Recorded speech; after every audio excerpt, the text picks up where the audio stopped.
स्वागत गर्न चाहन्छु। आज तपाईँहरूको माझमा म लाइभमा आउनको कारण सुरतदेखि एउटा पीडितले मलाई बिहानै फोन गर्नुभएको थियो र बिहानै फोन गरिसकेपछि मलाई यस्तो यस्तो भयो भनेर भन्नुभएको थियो र त्यही भएर उहाँलाई यो लाइभमा कनेक्सन गर्नको लागि कनेक्सन गरिसकेर उहाँको के रहेछ समस्या भन्ने जानकारी दिनको लागि म उहाँलाई कल गर्न गइरहेको छु।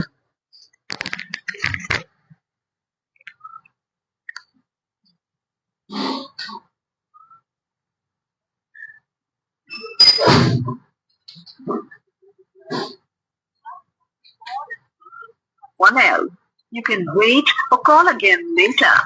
તમે જે વ્યક્તિને કોલ કર્યું છે તે અન્ય કોલ પર વ્યસ્ત છે. કૃપયા પ્રતીક્ષા કરો અથવા થોડા સમય પછી પ્રયત્ન કરો. हेलो ભાઈ हजुर भन्नु त यहाँ लाइभमा छु म। भन्नुहोस् तपाईँको समस्याहरू के भयो, एड्रेसहरू, नेपालको एड्रेसहरू भन्नुहोस्, सबै कुराहरू जानकारी गराउनु त। म सुर्खेतमा रहन्छु. सुर्खेतमा फेरि अर्को सुर्खेत लेकगेट थियो मेरो घर. हजुर अनि अब गुजरातमा बस्नु आएको भयो भाइ. अहिले मेरो दुःखले गर्दाखेरि मेरो मजबुरी, मेरो घरमै फोटो, म अभागी मान्छे हो के. हजुर हजुर अनि 12-14 वर्ष भयो म यहाँ बस्नु आएको. अब बर्खाको अहिले भदौको महिना शान्ति कोरालाई पनि ब्लड क्यान्सर भयो, त्यसलाई मैले बचाउनु सकेको छु, छोरा पनि मर्यो होइन. हजुर अनि त्यसपछि अहिले मैले त्यो उनी छोरा छ, बुहारी छ, मेरो साथमा छोरा छ, बुहारी छ, एउटा नातिनी छ. अनि अलिअलि अहिले छोरालाई टाइलेटको धन्दा खोल्दैछु. घरबाट बुढा आएर छोराले बाउ सिग्नेसन भनेर बोलाएर यहाँ हामीलाई दिन हराम गतेका खाना ठेकानामा अहिले बुहारी हिँड्दैछ, बाटोमा परिसानी गरिरहेको छ. बुहारीलाई फोन गरिदिएको बुहारीले काममा लागेको मर्नु गरेको छ. मलाई यति साथ गरिदिनु के मैले नेपाल कसरी पुऱ्याउनु हो त्यो गरिदिनुहोस् न भाइ. म कर्जमा डुबेको थिएँ कि मसँग पैसा छैन कि. म बाबुलाई औषधि गर्दा गर्दा मैले भिख मागेर पनि औषधि गरेँ भाइ. मैले छोरा बचाउनु सकेन होइन. पनि मेरो मन फटाएर पनि काम गरेको काम भएको नोकरी गर्छु अहिले काममा आएको. सुरत कुन ठाउँ हुनुहुन्छ? हजुर आइदिनुहोस् न यता सुनमा आउनुहोस्. सुनमा ए हजुर अहिले छोराले घर बुहारीलाई ठेकिरहेको अरे लागेको मम्मी भन्छ बुहारीले. म यहाँ ड्युटी गर्न आएको.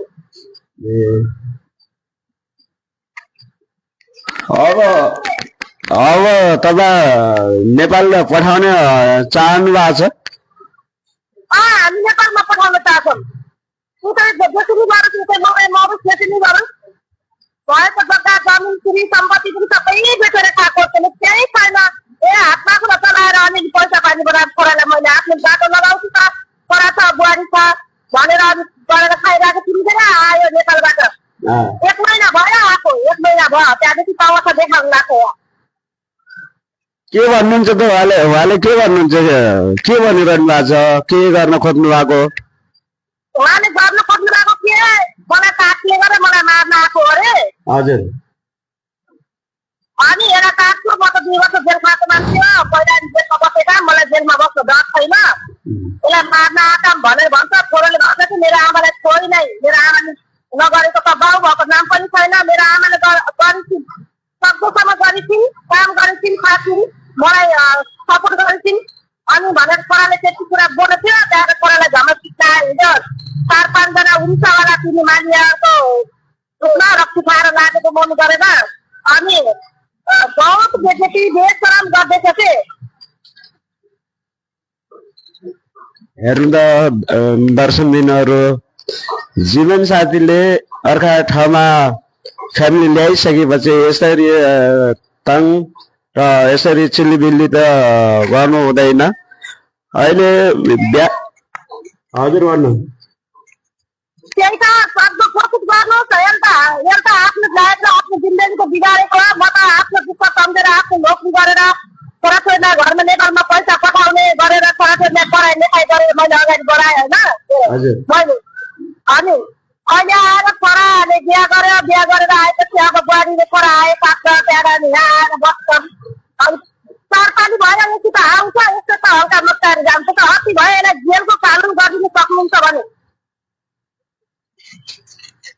हुन्छ, हाम्रो टिमहरूसँग छलफल गर्छु र सल्लाह गर्छु। सल्लाह गरिसकेपछि तपाईँलाई फेरि म कनि धर्मेन्द्र सरलाई चिन्नुहुन्छ? धर्मेन्द्रलाई धर्मेन्द्र सर हात काट्ने छ नि, एउटा हात छैन त। ए अहमदाबादमा उसकै भिडियोमा देखि चाहिँ